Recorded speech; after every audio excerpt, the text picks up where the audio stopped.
여러분 반갑습니다. 또 이 방송을 시청하신 시청자 여러분 또 반갑습니다. 추석을 지내고 이제 오늘이 10월 4일입니다. 뭐 엊그저께 추석 같은데 벌써 일주일이 지났습니다. 그렇죠? 예, 예. 우리는 그동안에 성경을 쭉 공부를 했습니다.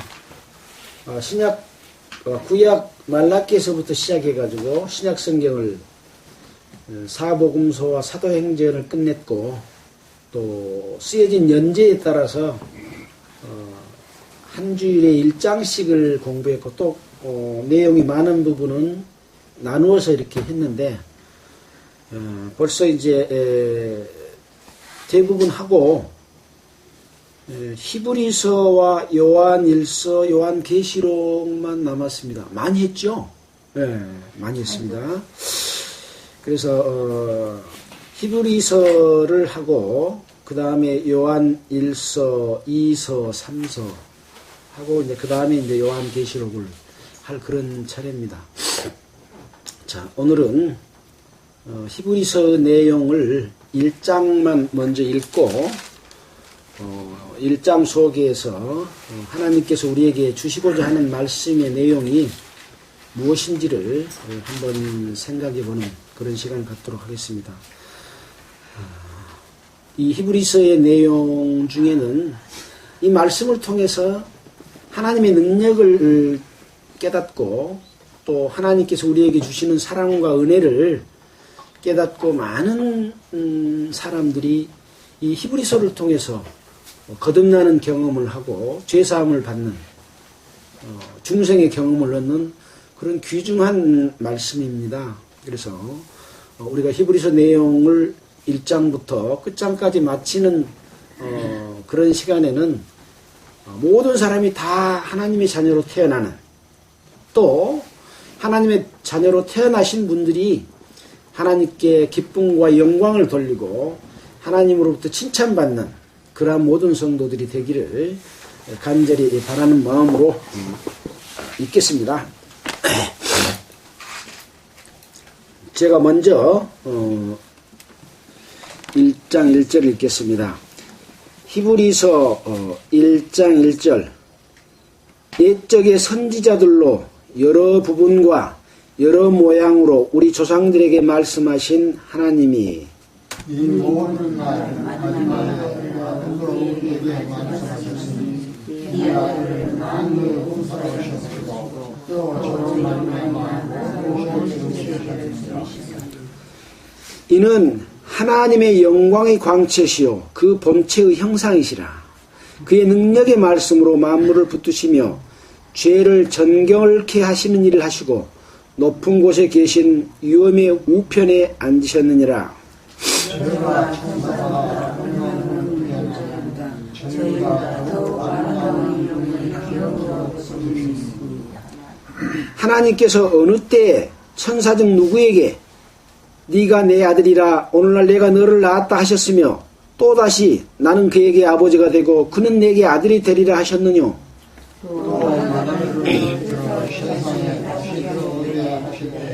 하나님 모든 것과 저희에게 말씀하시며 또 천사들에 관하여는 그는 그의 천사들을 바람으로 그의 사역자들을 불꽃으로 삼으시느니라 하셨으되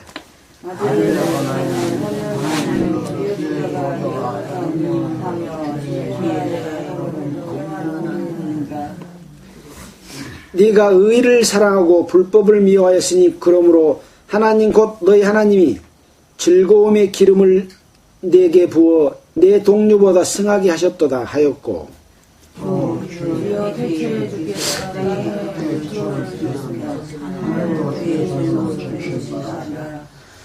그것들은 멸망할 것이나 오직 주는 영존할 것이요 그것들은 다 옷과 같이 낡아지리니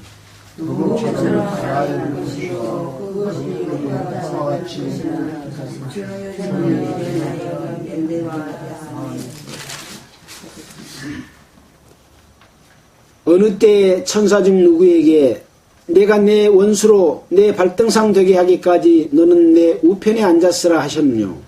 모든 천사들을 이는 용으로서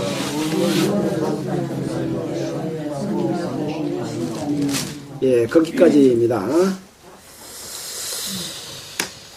자, 이 히브리서는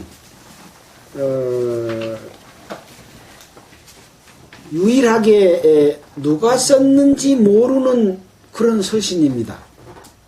예, 성경학자들은 바울이 썼다, 또 바나바가 썼다, 아볼로가 썼다, 또 빌립이 썼다,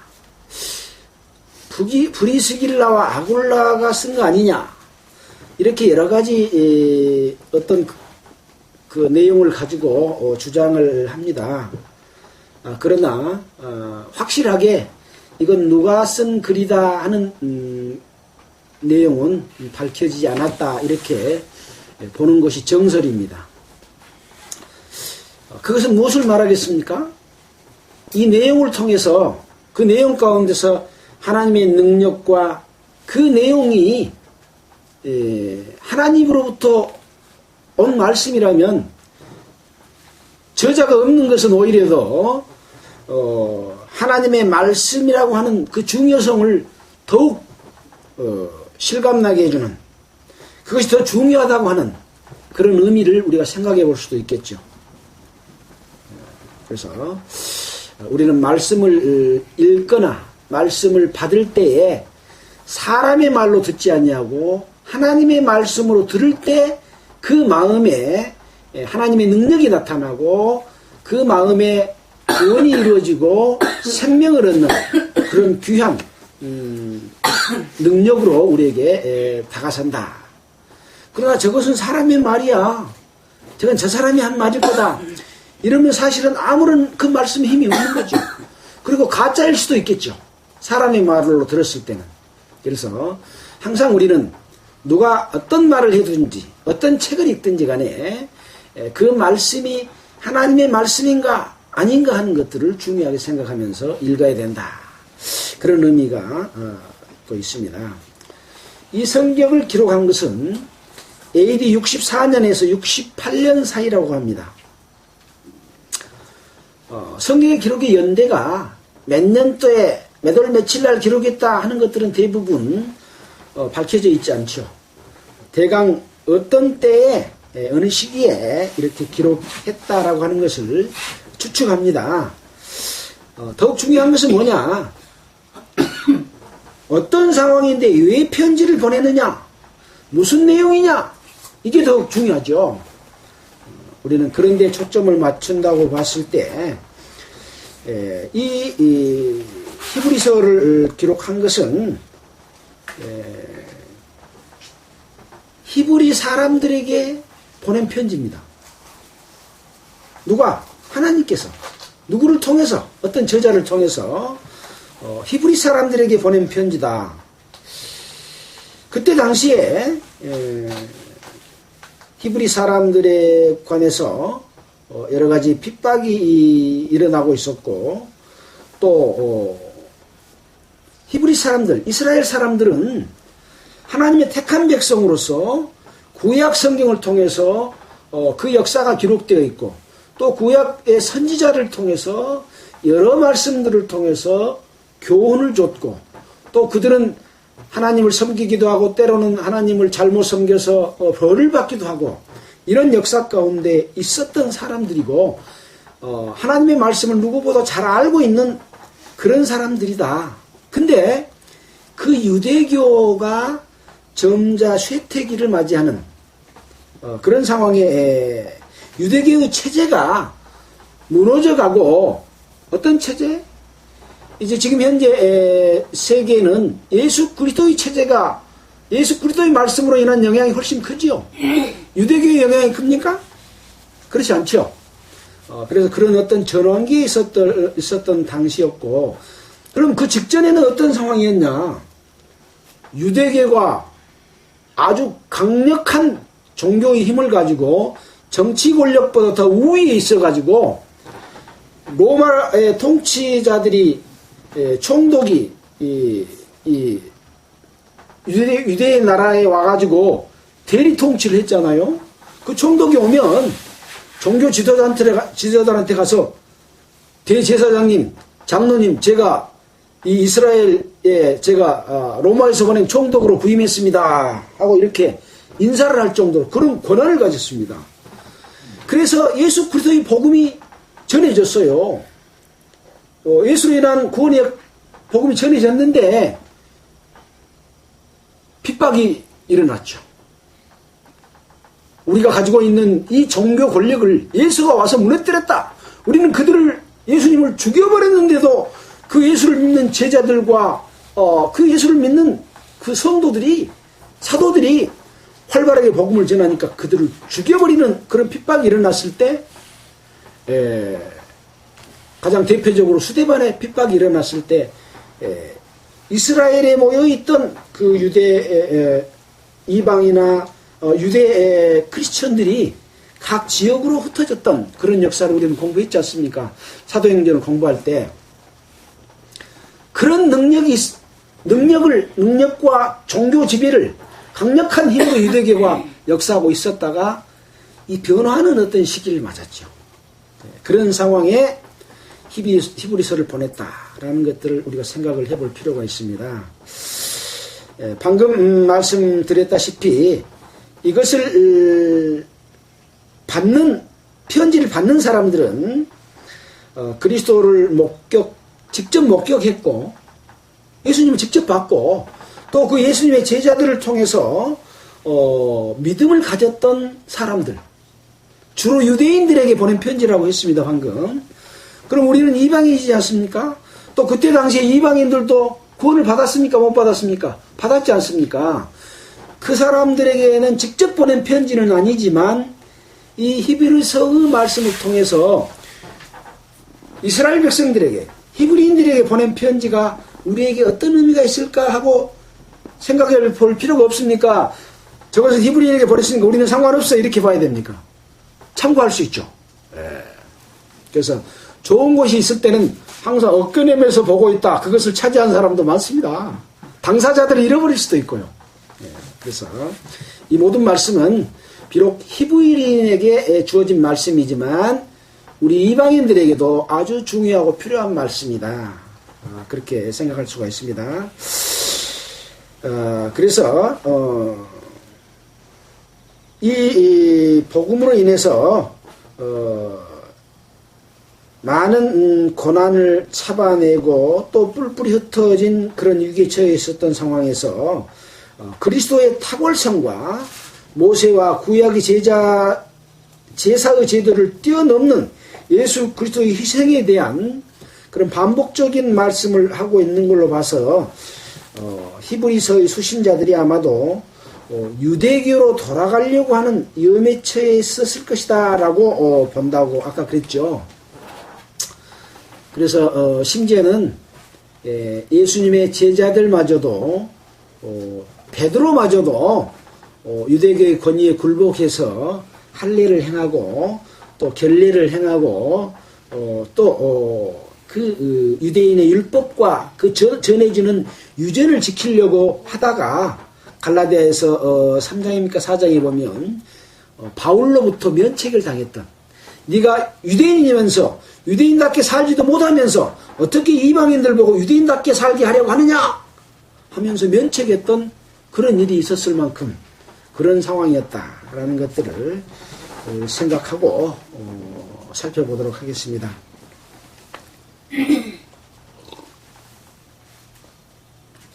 자, 히브리서 1장 1절입니다. 옛적에 선지자들로 여러 부분과 여러 모양으로 우리 조상들에게 말씀하신 하나님이, 옛적의 선지자들로, 언제적입니까? 이것은 AD 64년에서 68년, 예수님이 땅에 태어난 지 64년에서 68년이면 예수님이 33세에 돌아가셨으니까 거기서 33살 빼면은 예수님이 돌아가신 지 불과 한 30년밖에 되지 않았던 그런 시대죠. 이때 당시에 이 히브리서를 쓴 저자가 옛적의 선지자들로 여러 부분과 여러 모양으로 우리 조상들에게 말씀하신 하나님이, 그러면 구약의 이스라엘 백성들에게 말씀하신 하나님이 그 말이죠. 또 구약의 선지자들로 어떤 선지자들이 있었습니까? 우리는 구약 성경의 그 목록을 쭉 보게 되면 이제 많은 선지자들의 이름이 거기 나와 있지 않습니까? 우리가 거꾸로 살펴본다면 말라기 선지자, 스가랴 선지자, 학개 선지자, 스바냐, 하박국, 나훔, 미가, 요나, 오바다, 아모스, 요엘, 호세야, 다니엘, 에스겔, 에레미야 선지자, 이사야 선지자, 이런 많은 선지자들로 여러 부분과 그때마다 여러 부분이 있었지 않습니까? 또 여러 모양으로, 여러 모양이라 그 말은 어떤 말이냐면 여러 가지 방법으로 그 말입니다. 그래서 헬라어에 보면 폴리트로포스 해가지고 여러 방법으로 우리 조상들에게 말씀하신 하나님이, 그러면 유대인들은 자기 조상들에게 말씀하신 하나님이, 그러면은 누구를 생각하겠습니까? 먼저는 자기 조상들을 생각하겠죠. 아브라함과 이삭과 야곱의 하나님, 또 누굽니까?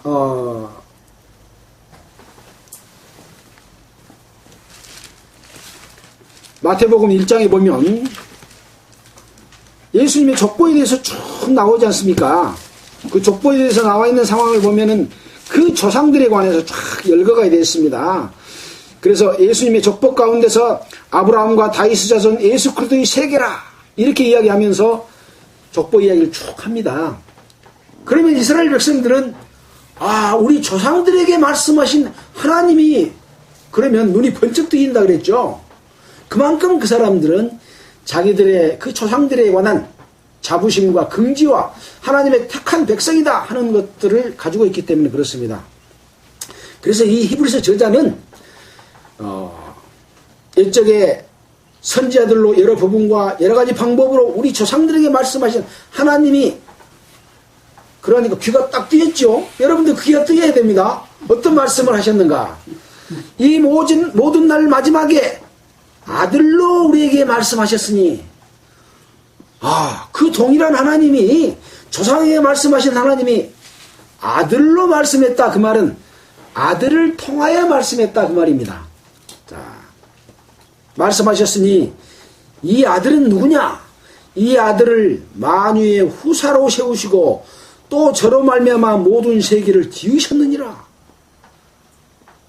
이 아들을 통해서 말씀했는데 이 아들은 누군가 했더니 만유의 후사로 세우신 분이고 또 이 아들로 말미암아 모든 세계를 지으셨느니라. 자기 조상들보다 더 엄청나요? 더 못해요? 더 크지 않아요? 자, 여기 세계를 지으셨다 그 말은 먼저는 우주 만물, 또 옛적의 여러 부분과 여러 모양으로 말씀하셨던 그 역사 속에서 나타나 있는 모든 것들을 포함하겠죠. 세계를 지으셨느니라. 이 속에는 어떤 또 의미가 들어있냐면 헬라어로 보면 에이오나스 해가지고 세대들을, 그런 표현이 되어 있습니다. 세대라고 하는 것은 무엇입니까? 한 세대가 있던 사람의 역사 속을 이야기합니다. 그 세대들을 지으셨느니라. 그 역사를 만들고 이끌어 오셨느니라. 그럼 그 역사의 주인은 누구다 그 말입니까? 아들이다. 그 말입니다. 또 이 아들은 하나님의 영광의 광채시오. 하나님의 영광을 비추는 광채다. 빛이다. 광채시오. 또 그 본체의 형상이시라. 조상들에게 말씀하신 하나님의 그 본체의 형상이 나타났다. 예수님은 직접 우리 사람들에게 자신의 모습을 보이셨고 또 뭘로 증거했습니까? 기사와 능력과 이적을 행함으로 말미암아 죽은 자를 살려내고 귀신을 쫓아내고 수많은 병자를 고치고 하는 것들을 통해서 이분은 바로 하나님의 능력을 입고 오셨구나, 내가 하나님의 아들이다 말했을 때 이스라엘 백성들이 두렵고 떨림으로 하나님의 아들인 것을 인정한 그 아들이다 그 말입니다. 예. 이런 것들이 실감이 안 나면 나에게 아무런 유익이 되지 않기 때문에 히브리서 저자는 자기 이스라엘 백성들에게 낱낱이 역사를 통해서, 세계를 통해서, 만물을 통해서 밝히 보여서 그들의 마음을 움직이고 있습니다. 왜? 이 말씀을 제대로 읽고 이 말씀이 너희 속에서 역사해라, 그래서 그런 거죠. 우리도 마찬가지입니다. 지금 이 세계를, 모든 세계를 지으셨느니라. 하나님의 영광의 광채시여 그 본체의 형상이라. 여기 형상이라고 하는 말은 하나님의 어떤 보이는 얼굴이 있습니까? 하나님은 보이는 얼굴이 없지 않아요. 창세기에 보면 사람을 만들 때 자기의 형상을 따라서 우리 사람을 만들었다고 했습니다. 어떤 형상입니까? 우리의 외형적인 형상이 아니고 우리 속에 있는 형상. 예. 자유의지를 가진, 어떤 것을 생각하고 판단하고 행할 수 있고 우리 속에 있는 능력을 가지고 있는 그런 어떤 형상의 모습, 나타난 것. 그래서 하나님을 정확하게 표현하는 것을 형상으로, 누가? 지금 예수님이, 그 아들이 그 본체의 형상이다 그 말입니다. 아들을 보면 하나님을 알아요, 몰라요? 하나님 알아요. 그래서 예수 그리스도의 행하신 능력과 기적과 말씀을 통해서 하나님인 것을 이스라엘 백성들은 봤습니다. 또 여기 이 말씀을 읽고 있는 그 사람들도 그것을 봤습니다. 예.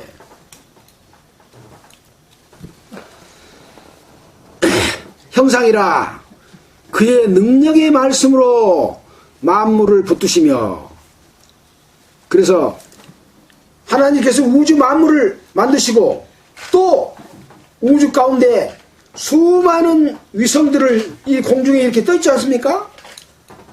만약에 이것을 붙들지 않으면 전부 떨어지고 부딪히고 쾅쾅 해가지고 완전히 파괴돼 버리겠죠. 그러나 그것을 탁 붙들고 계신다. 여러분, 여러분에게 생명이 있지 않습니까? 생명이 없으면 여러분이 여러분을 붙들고 있을 수 있습니까? 네.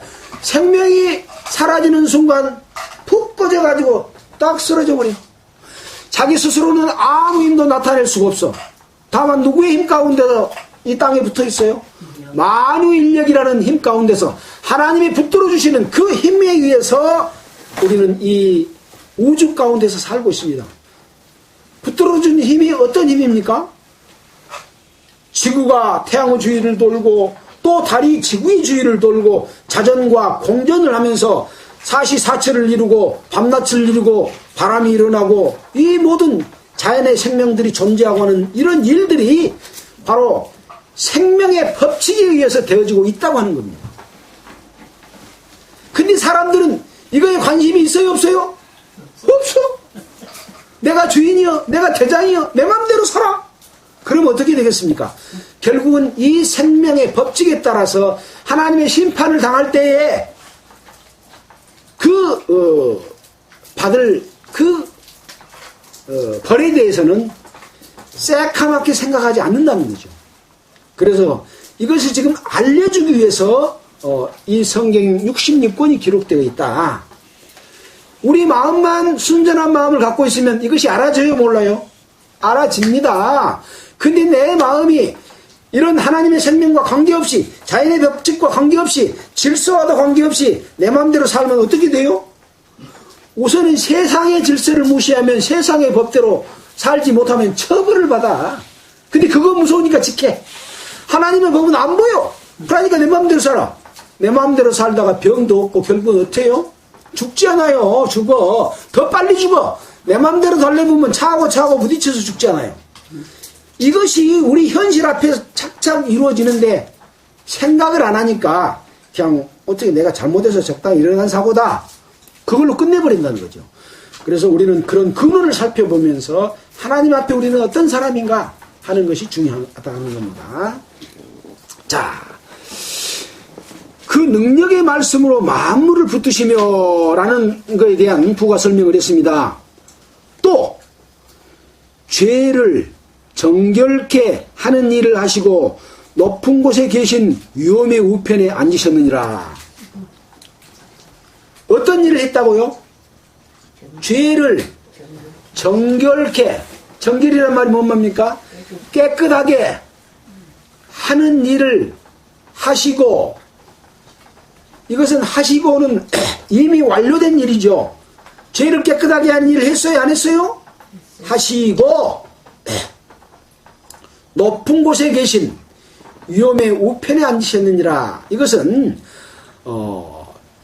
존엄하신 분의 우편에 앉아있다. 하나님의 우편에 앉아있다. 그런 말씀입니다. 하나님의 오른쪽이 있고 왼쪽이 있습니까? 하나님의 형체가 없는데 오른쪽이 있고 왼쪽이 있습니까? 이 말은 영광의 자리에 앉았다. 그런 뜻입니다. 우리가 에베소서를 공부할 때 모든 사람은 죄를 지었고 하나님께서 우리를 사랑하신 그 큰 사랑을 인하여 하나님이 우리를 그리스도와 함께 뭐 때문에? 죄값 때문에 십자가에 못 박였고 그 다음에 장사됐고 함께 일으키사 하나님의 우편에 함께 앉히셨느니라. 그 말을 우리가 배웠잖아요. 그래서 바로 이 동일한 말씀입니다. 그의 능력의 말씀으로 만물을 붙드시며 죄를 정결케 하시는 일을 하시고 높은 곳에 계신 위엄의 우편에 앉으셨다. 그 가운데 우리가 함께 앉았어요? 예수님만 하나님 우편에 앉았어요? 함께 라고 에베소서에 기록되어 있고 로마서에도 기록이 되어 있고 신약 성경의 여러 군데서 우리를 구원해 주신 예수 그리스도의 능력의 역사, 하나님이 하신 일이 무엇인가를 우리는 배워서 알고 있습니까? 모르고 있습니까? 모르고 있으면 큰일이죠. 큰일이죠. 왜? 나중에 자기 마음대로 산 거에 대해서 하나님의 심판을 받고 지옥의 영벌 가운데서 그도 영원히 심판을 받아야 되기 때문에 항상 이런 말씀이 있을 때는 내 자신을 거기에 비춰보고 거기에 맞지 못할 때는 두려운 마음이 있을 때만이 구원받을 수가 있다. 그런 말씀을 이미 드렸습니다. 자, 높은 곳에 계신 위엄의 우편에 앉으시느니라. 자, 이 가운데 엄청난 하나님의 은혜와 권능과 위엄과 능력과 앞으로 우리에게 주어질 모든 축복까지도 이 말씀 속에가 다 들어있다. 앞으로 히브리서를 공부하면서 그런 내용들을 또 낱낱이 여러분이 은혜를 얻을 수 있고 그 안에서 얻을 수 있는 방법들이 있습니다. 아직까지 못 오셨어도 실망하지 말고 문제는 내 마음이 그것을 간절히 사모하면 얻고 사모하지 않으면 내 것이 아니라 다른 사람 것이 되는 것이죠. 그래서 어떤 귀한 보물을 얻고자 할 때는 나의 모든 것, 나의 모든 관심과 나의 모든 것들을 좋아하는 모든 것들 다 버리고라도 그 보물을 얻으려고 궁리하고 찾고 만나고 해야 된다. 그래서 우리가 그 동화에 보면 보물섬을 찾아서 어떤 지도를 갖다가 구하려고 막 노력하고 지도를 누가 뺏어갈까 싶어서 등판했다. 그리고 그 지도를 갖다가 가지고 가서 그 배를 타고 폭풍과 위험을 무릅쓰면서라도 그 보물을 찾는 것들을 우리가 보지 않아요. 근데 가서 보니까 딴 사람이 먼저 가자고 하고 없는 경우도 있잖아요. 그러니까 이 하나님께서 우리에게 주시고자 하는 생명은 바로 비밀이고 보물입니다. 감추인 보화입니다. 구하라 그러면 너에게 주실 것이요. 찾으라 그러면 찾을 것이요. 문을 두드리라 그러면 열릴 것이다. 구하지 않고 찾지 않고 문을 두드리지 않으면 문을 열어줘요? 안 열어줘요? 안 열어줍니다. 안 열어줍니다. 가만히 있으면 가만히 있는 자들에게는 귀한 걸 갖다 줘도 그것을 얻을 수가 없는 것이 하나님의 선물입니다. 공짜로 주니까 받기가 쉬울 것 같죠? 손으로 받은 것 같으면 그냥 턱 받지. 마음속에 받아서 마음속에 심어져서 마음속에 생명으로 솟아나는 것이 구원이기 때문에 내 마음이 준비가 되지 않으면 구원이 안 됩니다. 근데 준비도 안 된 사람에게 첫날부터 끝날까지 복음을 계속해서 풀어보면 어떻게 돼요? 머릿속으로만 알고 마음속에 구원이 안 이루어진다니까요. 가짜예요, 가짜. 왜? 지금 가짜를 이루기 위해서 얼마나 지금 변질된 기독교가 헛짓거리를 하고 있습니까? 성도들에게 돈 걷어가지고. 그런 일들은 안 되는 겁니다. 깨끗한 마음, 구하는 마음, 통회하는 마음, 강구하는 마음이 있으면 이 속에 턱 이루어져서 그렇구나. 내가 하나님의 자녀로 태어났구나 하고 뭐이 됩니까? 선물이 됩니다. 선물. 근데 종교적인 방법은 뭐예요? 받쳐놓고 돈을 주고 사는 거예요. 사는 거. 그건 가짜입니다. 하나님의 것은 공짜입니다. 공짜가 받기가 쉬워요. 돈 주고 사는 것이 쉬워요. 돈 주고 사는 것이 훨씬 쉽습니다. 공짜로 받기가 더 어렵습니다. 왜? 내 마음이 하나님께 탁 합당하게 탁 스파크가 일어나야 오 하나님 감사합니다. 감사합니다. 하는 것이 되기 때문에 그렇습니다. 예. 자, 저는 여러분들에게 앞으로 또 주어질 말씀 또 성경을 공부하면서 구원을 얻는 마음을 갖게 하는 그런 상태를 아주 쉽게 알려드렸습니다. 한 구절 말씀이 하나님의 말씀인 것으로 받아들이면 그런 축복들을 얻을 수가 있게 되는 겁니다.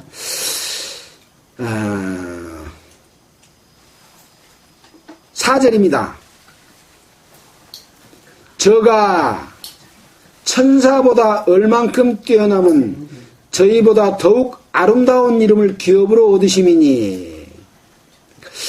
여기 보니까 저는 지금 예수님이고 아들이잖아요. 천사보다 얼만큼 뛰어남은 여러분의 상상에 맡기겠습니다. 뛰어난 것은 사실이죠. 뛰어난 것은 뭐냐? 저희보다 천사들보다 더욱 아름다운 이름을 기업으로 얻었다. 누가? 아들이. 예수님이 천사들보다 뛰어난 이유는 더욱 아름다운 이름을 기업으로 얻었다. 뭐겠습니까? 자, 그 관주를 찾아보면 어떤 내용을 볼 수가 있느냐 하면 에베소서 1장 17절을 한번 보겠습니다. 에베소서 1장 17절. 어떤 것을 하셨기에 더욱 아름다운 기업을 얻으셨다고 말씀할까? 1장 17절.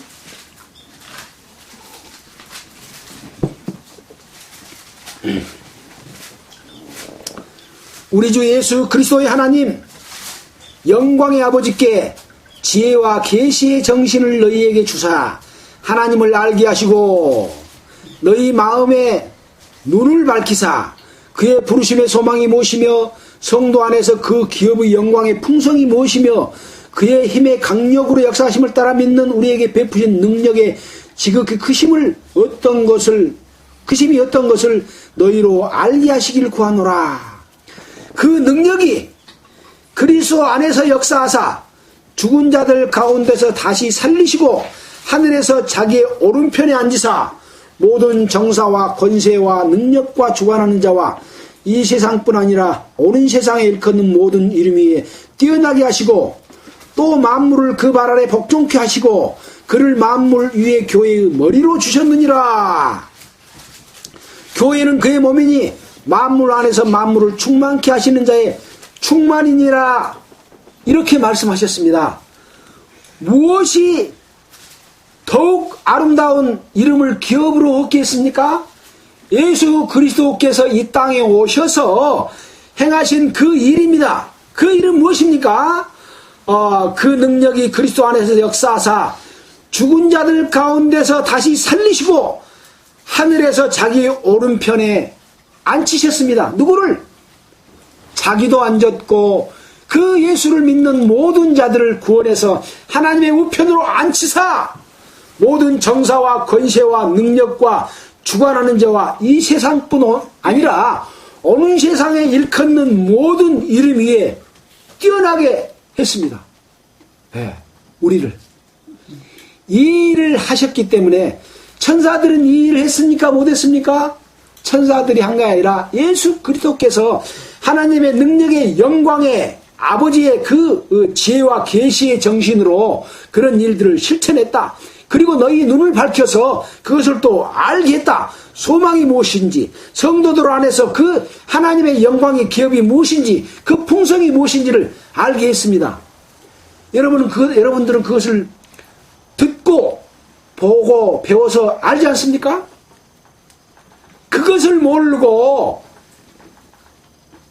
예수 믿었다고 잘못된 거짓 선지자의 가르침을 따라서 실컷 바치고 노력하고 땀 흘리고 피땀을 새는데 그 영광이 누구 것이 되어버려요. 마귀 것이 되어버리는, 불에 타서 없어질 것이 되어버리는, 잘못된 사도를 쫓으면, 거짓 선지자를 쫓으면 자기들의 영광과 부유함과 배부름을 따르게 되면은 그런 헛것이 되어버리는데, 여러분들은 그것들을 올바로 배워서 여러분들은 알고 있지 않습니까?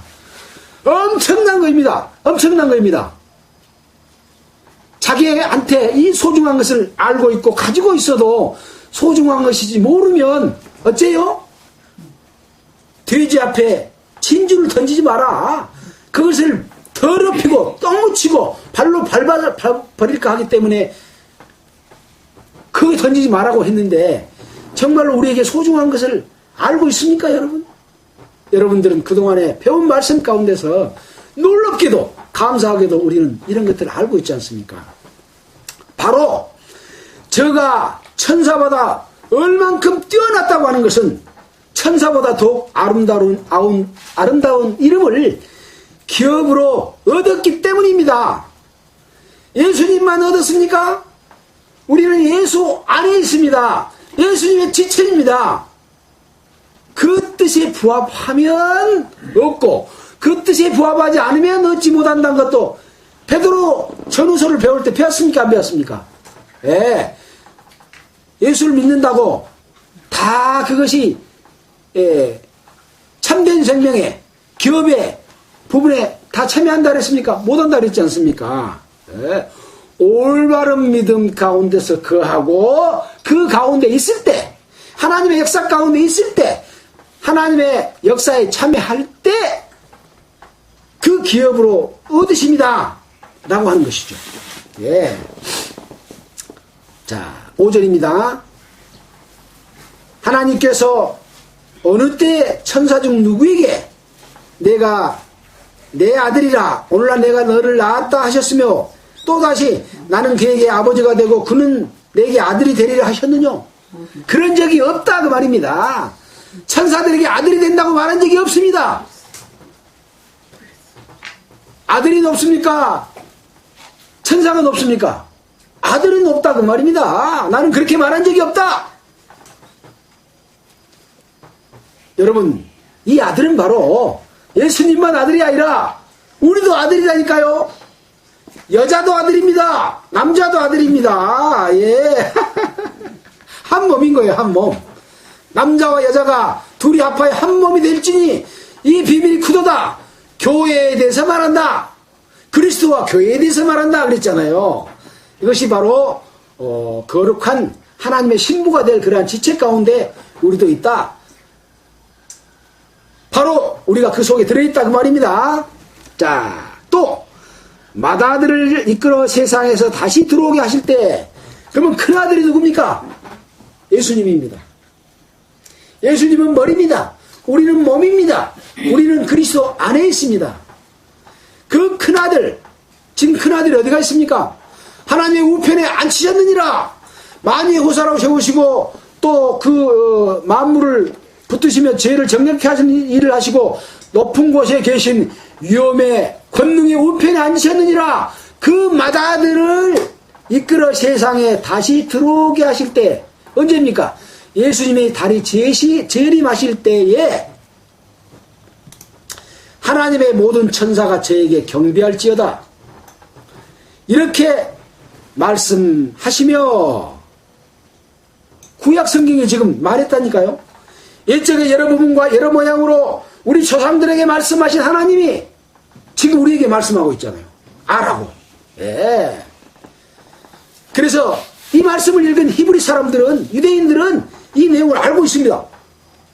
그러면서 하나님의 모든 천사가 저에게 경배할지어다 말씀하시며, 그러니까 아 그렇구나 라고 이 사람들이 생각나는 거죠. 또 천사들에 관해서는 어떻게 말했냐. 그는 그의 천사들을 바람으로 그의 사역자들을 불꽃으로 삼으시느라 하셨으되.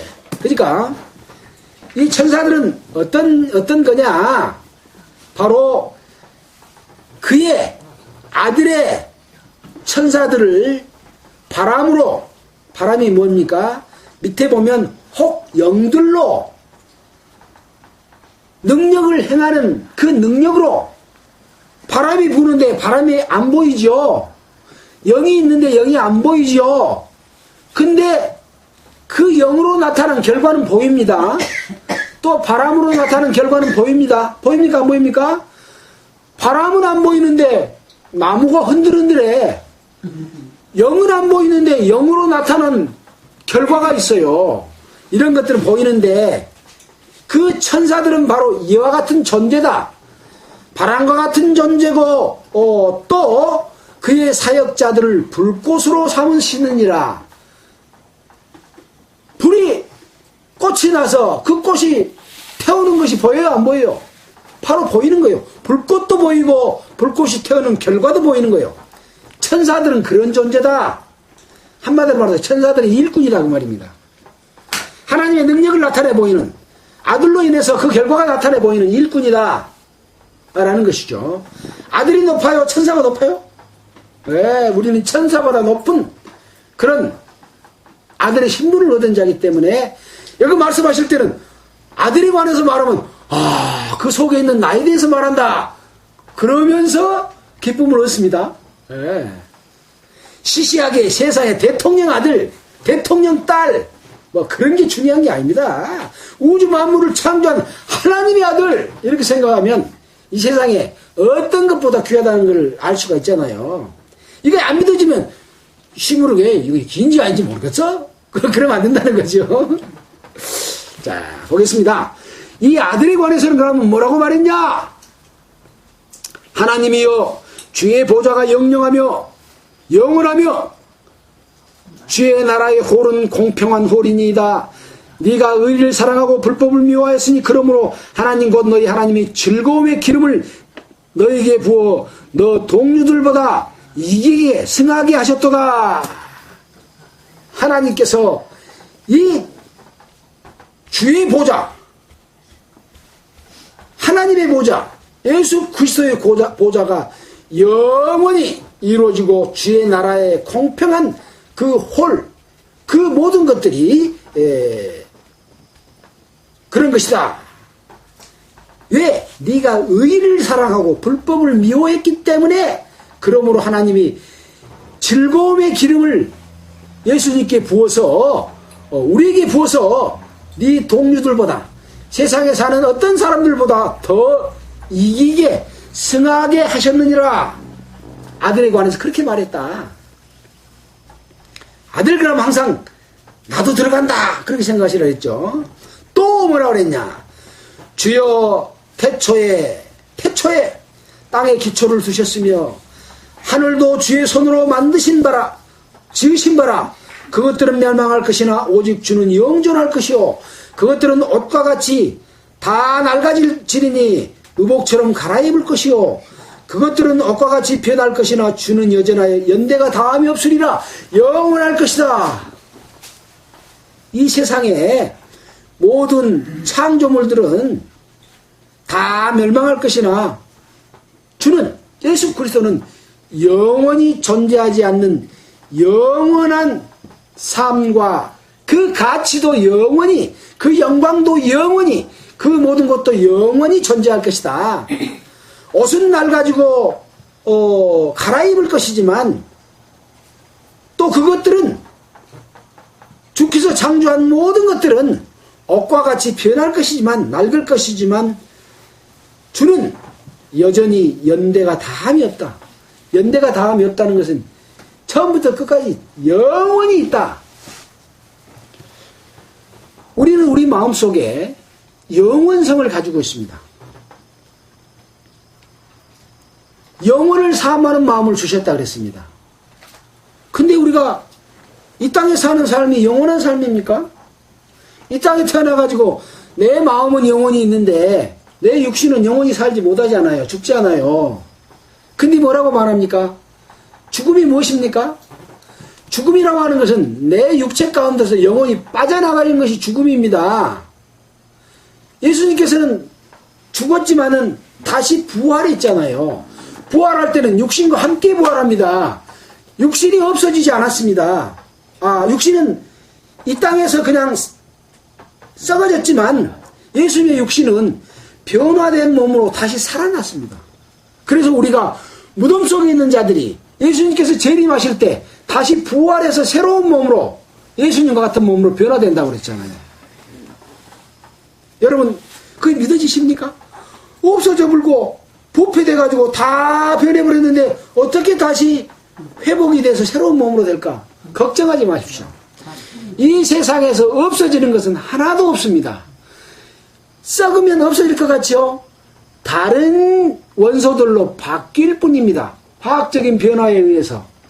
태워도 없어진 것은 하나도 없습니다. 재 속에가 남아있고 그 분자 속에 남아있고 공기 속에 다 남아있습니다. 그걸 원위치시키면 다 돌아옵니다. 사람은 할 수 없지만 누구는 할 수 있어요? 하나님은 하실 수 있습니다. 죽은 자를 살릴 수도 있고 세포를 변화시킬 수도 있습니다. 법칙을 창조했는데 만물을 창조한 하나님이 그것은 못 하실 거야? 그러면 하나님의 능력을 믿은 거예요? 안 믿은 거예요? 안 믿은 거예요. 네. 그래서 그건 걱정하지 마십시오. 하나님이 하실 일입니다. 네. 그래서 여전히 연대가 다함이 없으리라 라고 하는 그 말씀이라는 것은 영원성을 말씀해 주고 계십니다. 젊은 남녀가 만났어요. 너무 사랑해. 야, 우리 영원히 사랑하자. 영원히 사랑하자. 그래서 결혼을 했습니다.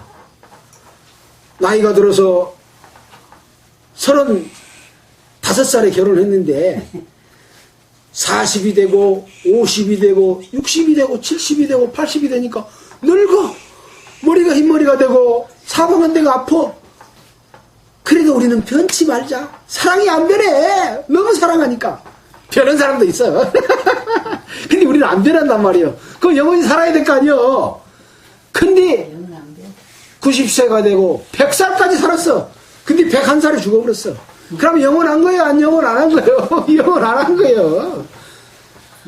네. 이 세상에 있는 육체의 모든 것들은 언젠가는 시작이 있으면 끝이 있습니다.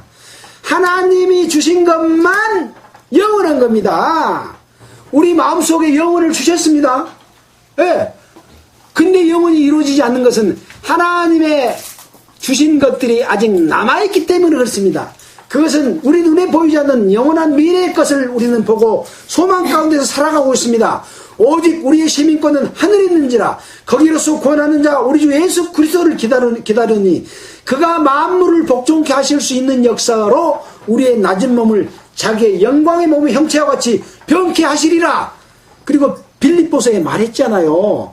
우리는 그것을 바라보고 살기 때문에 영원한 나라가 있을 것이라는 것을 믿고 그렇게 살고 있잖아요. 그거 없다면 미쳤다고 그걸 바라보고 삽니까? 세상의 즐거움, 세상의 모든 정의는 질서나 모든 법칙 지킬 거 뭐가 있어요? 수단과 방법을 가리지 않고 몰래 맛있게 돌려먹고 뜯어먹고 뺏어먹고 내만 좋으면 되지. 그렇게 살 거 아니겠습니까? 근데 왜 이렇게 지키고 살아요? 네. 우선 세상 법은 벌 안 받으려고. 근데 하나님의 법을 지키지 않으면 그 벌이 얼마나 더 중하겠습니까? 여러분은 그것을 생각하셔야 됩니다. 라고 하는 것이죠. 말씀 속에서. 자, 우리가 영혼을 생각하면서 이 땅에서 사는 것들은 다 없어질 것이지만 내가 갖고 있는 취미도 즐거움도 노래도 요새 복면가왕 보니까 정말 목소리 좋은 사람이 너무나 많아요. 나도 저렇게 노래 잘했으면 좋겠다. 낮으면서도 속에서 막 울려나는 소리로서 심금을 울리고 소름이 끼친다 하잖아요. 그 노래가 너무 좋아서 내 영혼을 흔들어 그냥 뒤흔들어. 정말 노래 잘한다. 그것을 보면서 부럽기도 하는데 이 하나님의 능력은 사람을 그렇게 창조했잖아요. 근데 우주 만물을 따라서 영원한 세계에서 우리에게 주시는 그 능력을 생각한다면 그 노래도 얼마까지 갑니까? 100살까지. 100살. 많이 봐준 거 100살입니다. 암에 걸려서 내일 모레 죽을 수도 있어요. 노래 잘한 가수들이 얼마나 암에 걸려서 많이 죽었습니까? 예. 부귀 영화 가지고 가요? 못 가지고 가요. 노래 잘한 사람, 피아노 잘 친 사람, 또 뭐요? 권세와 영광과 사기치고 돈 많이 번 사람, 이거 부러워할 게 있습니까? 없습니까? 없습니다. 없습니다. 근데 하나님을 속이고 거짓말하고 살아요? 예수를 팔아갖고 돈을 받아요? 만약에 하나님의 징벌이 속히 이루어진다면 아마 천벌을 받지 않겠습니까? 그러나 하나님께서는 그때까지 참으시는 거예요. 언제까지? 예수님이 다시 오셔서 모든 심판을 할 때까지. 첫 번째 오신 예수님은 우리를 구원하러 오신 예수님이요, 사랑의 예수님이지만은 두 번째 재림하신 예수님은 심판의 예수님이요, 죄를 지은 사람을 벌할 예수님인 것이죠. 그래서 우리가 지키는 이 질서와 하나님의 법을 따르는 이 삶이야말로 두렵고 떨림으로 하나도 방심해서는 안 될 소중한 것들이다. 이렇게 생각할 수가 있습니다. 자, 다시 이제 히브리서 1장 13절을 보겠습니다. 또 어느 때에 천사 중 누구에게 내가 네 원수로 네 발등상 되게 하기까지 너는 내 우편에 앉았으라 하셨느뇨. 모든 천사들은 부리는 영으로 구원 얻을 후사들을 위하여 섬기라고 보내심이 아니뇨? 그러니까 무슨 말입니까? 어떤 천사에게 천사들의 원수가 네 발등상에 되게 하기까지, 네 앞에 무릎을 꿇을 때까지 너는 내 우편에 앉았으라 천사에게 말한 적이 있냐? 그런 적이 없다. 그러면 뭐냐? 모든 천사들은 부리는 영으로서 구원 얻을 후사들을 위해서 섬기라고 보내심이 아니뇨? 누구를 섬겨요? 아까는 아들을 섬긴다 그랬죠? 여기는 누구를 섬긴다 그랬습니까? 구원 얻을 후사들을 위하여. 구원 얻을 후사가 누굽니까? 예수 그리스도의 이름으로 예수님의 은혜를 입은 성도들이 구원 얻을 후사입니다. 예수님의 은혜를 입지 않는 사람은 구원 얻을 후사입니까? 아닙니까? 아닙니다. 아직까지 사탄에게 속해 있습니다. 죄 가운데 있습니다. 죄를 벗어난 적이 없습니다. 그러나 예수 그리스도의 은혜 속에서 죄사함을 얻고, 아까 그랬잖아요. 죄를 정결케 하는 일을 하시고 높은 곳에 계신 위엄의 우편에 앉으셨느니라. 그 은혜를 입은 자들은 구원 얻을 후사들입니다. 그들을 누가 섬겨요? 모든 천사들은 부리는 영으로 구원을 얻을 후사들을 위해 섬기라고 보내심이 아니냐? 섬기라고 보내심이다. 여러분, 천사들은 지금 우리를 섬기고 있습니다. 어떤 우리를? 하나님의 말씀 가운데서, 진리 가운데서 살고자 하는 자들을 섬기고 있습니다. 그래서 말씀을 통해서 영들로서 우리에게 깨우쳐 주시고, 그 영들로서 우리에게 능력을 주시고 영들로서 힘을 얻고 살게 하고 계십니다. 관심이 떠나면, 하나님을 떠나면 그 모든 것들이 힘이 없어서 하나도 나에게 힘이 되지 못하는 겁니다. 여러분, 천사들의 섬김을 받고 살기를 원하십니까? 천사들이 수시때때로 나에게 힘을 주기를 원하십니까? 성령의 역사로서 우리에게 항상 힘을 주시는 것이 바로 모든 천사들은 하나님께서, 예수 그리스도께서 부리는 영으로서 우리를 섬기라고 보내시는 그런 천사라고 하는 것을 우리는 알아야 됩니다. 놀랍지 않습니까? 자, 히브리서 1장 14절을 깊이 생각하면서 함께 읽고 오늘의 말씀을 마치도록 하겠습니다. 함께 읽겠습니다. 모든 천사들은 부리는 영으로서 구원 얻을 후사들을 위하여 섬기라고 보내심이 아니뇨? 아닙니까? 깁니까? 기지요. 바다의 기가 아니라 진짜다. 참으로 감사한 그런 말씀이죠. 그래서 우리가 이 말씀을 순전한 마음을 가지고 말씀을 보고 이 말씀을 이용해서 내가 돈 벌라라고 예수 그리스도 갖고 묵고 살라라면 이 말씀이 안 깨우쳐져서 모릅니다. 그러나 정말로 올바른 마음으로 하나님께 기도드리고 그것을 사모하는 마음으로 이 말씀을 보면 이 속에 오늘 얼마나 큰 은혜와 능력이 우리에게 부어졌습니까? 예. 능력이 부어져도 내가 그 마음 상태가 아니면 내 능력이 그 속으로 들어와요? 안 들어와요? 안 들어와요. 차오르면 안 들어옵니다. 큰일 납니다. 예. 그래서 항상 이 말씀을 사모하는 마음을 갖고 있을 때 그 힘으로 우리가 비록 세상에서는 정말 힘들게 살잖아요. 아침부터 저녁까지 땀 흘려서 일하고 고생하고 살지만 그 고생하고 사는 삶이 죽음 이후에 헛되지 않아야 되잖아요. 배부르고 맛있기 위해서만 삽니까? 생명을 유지하는 목적이 그것뿐입니까? 아니잖아요. 그것뿐이라면 얼마나 허무하겠습니까? 우리는 영원한 가치, 진리를 통한 가치만이 없어지지 않는 것이다 라고 하는 것이 가치의 기준이 됐을 때 우리는 우리의 삶이 힘들고 고달프더라도 바르게 살기 위해서 노력할 겁니다.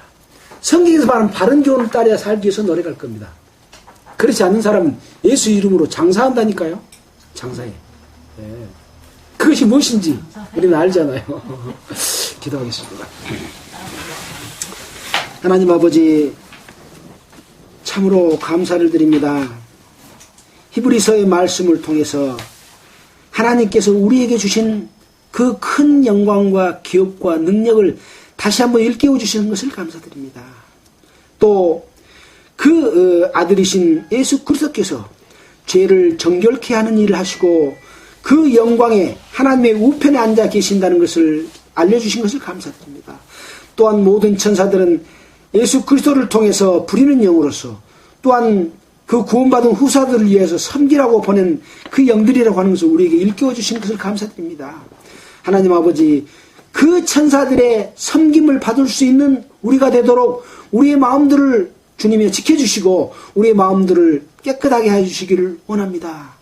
하나님 아버지, 아직 주님의 은혜를 깨닫지 못한 영혼이 있다면 참으로 주님의 은혜를 깨닫고 하나님의 자녀로 태어나는 거듭난 순간이 있기를 간절히 바라고 원합니다. 이 말씀을 듣는 모든 사람들이 그리스도 안에서 함께 영광과 기업이 되는 삶을 살도록 주님이 인도해 주시기를 간절히 바라고 원합니다. 또한 이 말씀을 듣지 못한 이들에게 이 말씀을 들을 수 있도록 또 권유하기를 또 원합니다. 하나님 아버지, 주님 오실 때까지 우리를 지켜주시기를 간절히 바라면서 우리를 구원하여 주신 예수님의 이름으로 기도하였습니다. 아멘. 찬송가는 488장 하겠습니다. 찬송가 488장.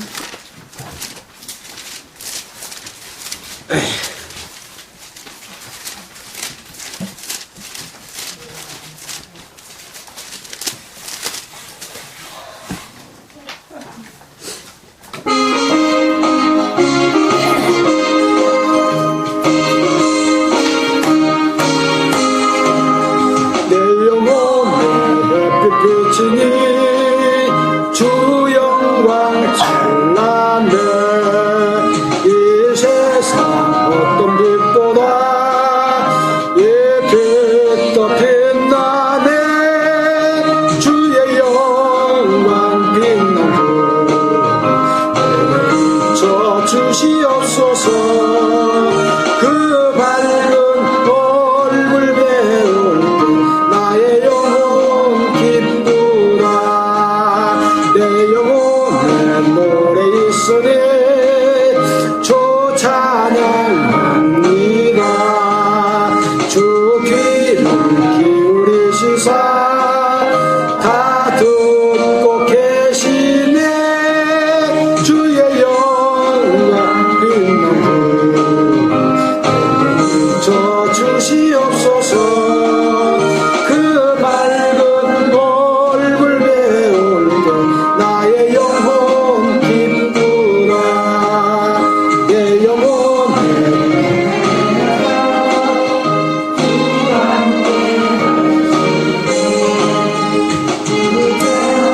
내게 깃들고 주은혜 꽃피네.